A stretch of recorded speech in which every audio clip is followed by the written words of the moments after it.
Hello, friends. This is Atul Shukla. Delighted and privileged to be here talking to all of you, and especially in the August company of some of the stalwarts of the industry, media, and politics. Thanks for having me here. All right. So, before I start talking about the idea that I want to share with you all, let me ask you all a specific question. How many among us really want to lead a very ordinary life with an ordinary career? No one. Because yes, we all want to be famous. We all want to be successful. We want to be CEOs of some big companies. We want to be some famous celebrities being talked about in newspaper and TV channels, or maybe get featured in the Forbes richest person list. At some point of time in our lives, we all wanted to be the most successful person around, but only a select few achieve that. What happens to the rest of all? How some of the really exciting plans become mundane, how some of the most admired and progressive starts become mediocre. Well, one thing common among all the people who have achieved greatest height of success is that all these have reinvented themselves, and some of them have done it multiple times. They all have understood that change is good, and if you don't change with time, if you don't keep on reinventing yourself continuously whenever the opportunity arises, your initial success might become frivolous. So, reinvention, as per me, can be of two types: reactive reinvention and proactive reinvention.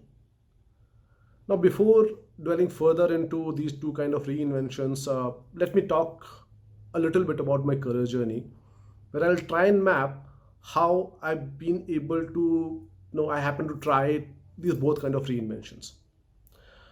So I've split my career journey into two parts: educational and professional. Starting with educational, my father was a UP police officer when I was a kid, and owing to his many number of transfers and posting into notorious and rural kind of areas of the state, my formative years happened to be in the rural areas with no proper schools. I forget they being about English medium.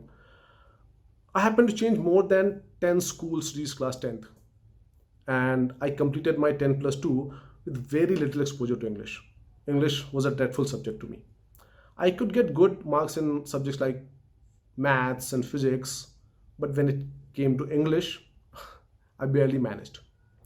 So after I completed my 10 plus 2, I moved to the capital city of the state, Lucknow, to prepare for my engineering entrance examination.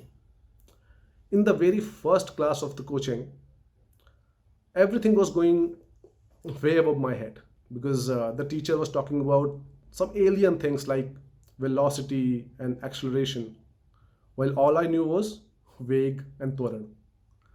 That day I realized that if I wish to even stand a chance here, I first need to understand and accept that the career I'm planning for myself, for that not being fluent in English is a big gap. And I need to learn and command the language to do well here. Since that day till today, I'm trying to learn and upskill myself as far as command on the language is concerned. For me, talking, and that too in English, was like completing an Ironman challenge with both my hands and legs tied. And from that day, now, uh, I'm doing this talk in front of you, I've tried to unlock quite a few labels. While by no means this is a great achievement, and again I repeat, by no means this is a great achievement. Probably everybody coming from a non-English speaking background who wants to do good in corporate life, they all go through this. No big achievement, but for sure an example of reactive reinvention, where somebody knows about themselves, you know yourself, you identify the shortcomings, and then you learn to improve. That's what reactive reinvention is. So while we're talking about knowing yourself, I'll leave a thought with you along with an anecdote. Everybody says that you should know yourself. You should know yourself and you should know what you really want to do in your life. I'll add a bit to it. You should also know what you don't want to do in your life. So when I was going through the placement process during my MBA, I happened to choose between two jobs that was being offered. One, from a well-known bank offering me a sales profile with a really fat pay package uh, to serve the HNI customers. The other was doing IT consulting with Infosys. I knew then that I don't want to do sales. I can't do sales. Probably I lack the charm and the charisma of a salesperson, and that's why I started, doing my started my professional journey with company like Infosys that you all can see. One of the best decisions I've made. So, post my MBA, as you can see, I worked with many brands in different kind of roles. Started with IT consulting, moved to marketing analytics. From marketing analytics, moved to risk analytics. From risk analytics, moved to risk business. I worked with different geographies, the USA, UK, Europe, and India. Worked on different banking products, personal loan, mortgages, credit cards, auto loans, on different processes, AML, KYC, hedge fund, originations, collections. Every new role was a level unlock for me, which paved way for another one. At each level, I got a new level playing field. A decade ago, when I was doing IT consulting, I didn't know much about analytics. Well, it was an emerging field. Uh, but then I realized, I understood that this is the next thing that, this is the next thing to be. That's the next thing that's going to happen. So I upskilled myself, took help from my mentors, took guidance from them, and then took a plunge. This, I would say, is an example of proactive reinvention. When somebody doing really well in one area identifies newer and bigger opportunities and then keeping his longer term focus in mind, tries to unlock new levels, try something else. That is proactive reinvention. Well, I also believe that if you keep on doing the same thing that you're really good at, I mean, you're really good at, but if you keep on doing the same thing all the time, you'll at max end being the head of that area. So, taking the examples of the things that I just talked about, the areas, if you are working in marketing analytics and you're really doing a very good job, at the end, you might end up becoming head of marketing analytics. Same lines, if you're doing really well in risk analytics, at the end, you might become head of risk analytics. But if you try your hands in both the areas and do a good job at it, you might become overall head of analytics. Similarly, someone who is working on risk analytics also works on risk policies, works on more areas pertaining to risk like information security, then the person stands a good chance of becoming a CRO.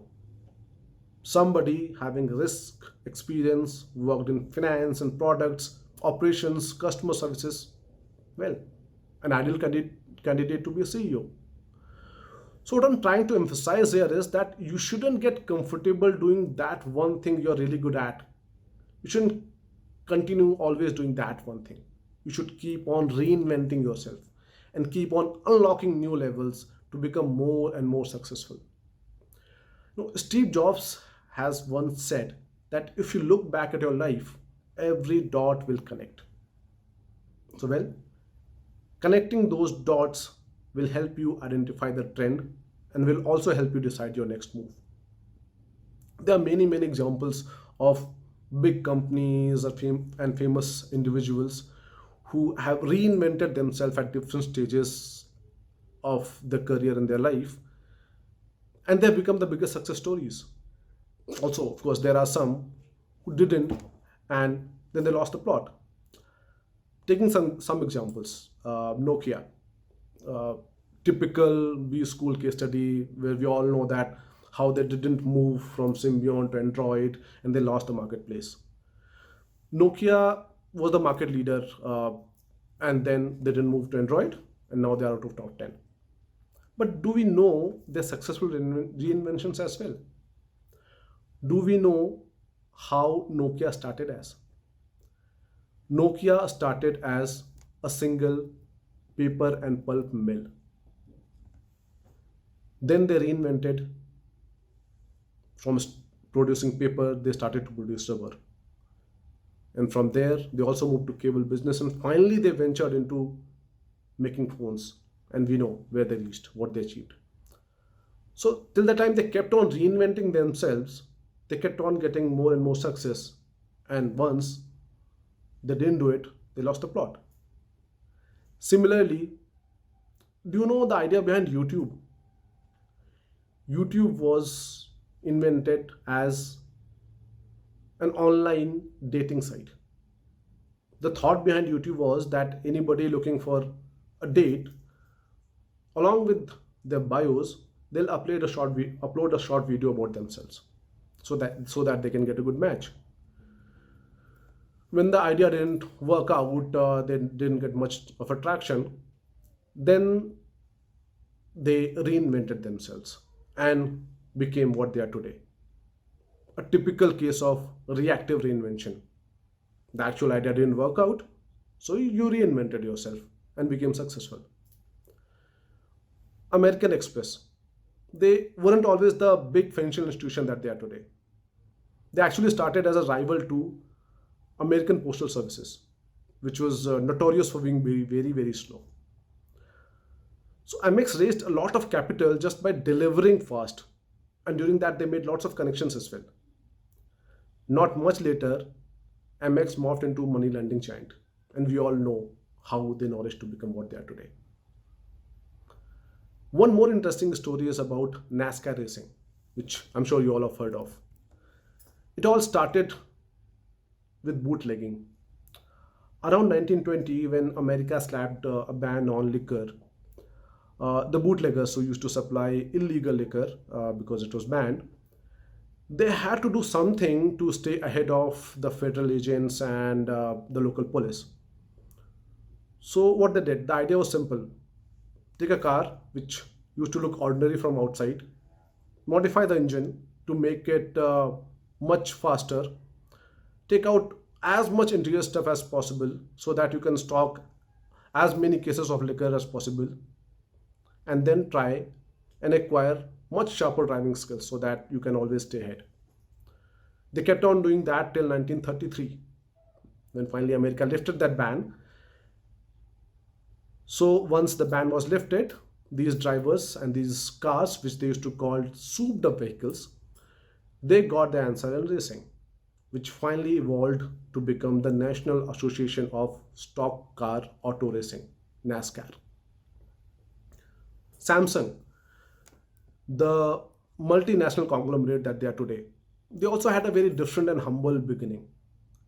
It was an export business. They used to deal with the locally grown groceries and vegetables that they used to export. Samsung Sanghoe used to export dried fish and noodles and vegetables to cities like Beijing and Manchuria. They gradually diversified into all these things in many areas, and eventually they became what they are today, the big giant. So these are some of the stories of companies which reinvented themselves to be the great success stories. Similarly, there are many, many individuals who reinvented themselves and became the celebrities, became that much famous the way we know them today. While there are many examples, I have cherry picked the most famous and easily connectable individuals for here. These three gentlemen. Harrison Ford. He was trying his luck on acting, didn't get much success, so he moved to carpenting. He was a successful professional carpenter for 15 years. And while he was designing a movie stage for a movie directed by a certain Steven Spielberg, then his acting talent was discovered. And that's how we got our Indiana Jones. Arnold Schwarzenegger, Mr. Terminator, again a great example of proactive reinvention. A world champion bodybuilder in his 20s, then working in real estate, then to become an award-winning actor in his 30s, and finally reaching the height of his career at the age of 56 when he became the governor of California. Colonel Sanders did odd jobs till 50 years. He was farmer, he was fireman, he also worked as insurance salesman. At the age of 62, he franchised KFC. And now today we see his pictures on lakhs and lakhs of outlets across the globe. So what I'm trying to not suggest at all is that you should keep on changing your careers all the time.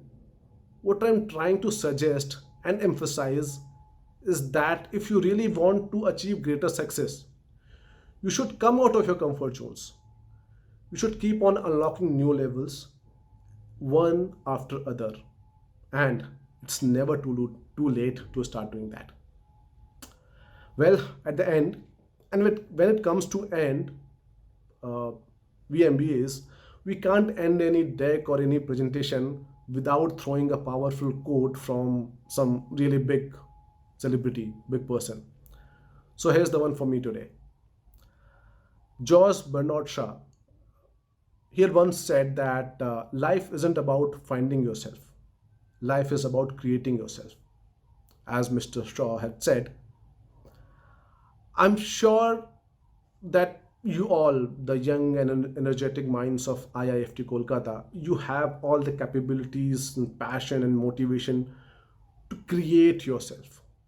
And if you continue to reinvent yourself at every right opportunity, I'm sure that the world's going to see the next Elon Musk, the next Jack Ma, or the next Dhirubhai Ambani coming from here. With that, and with all the best wishes, thank you.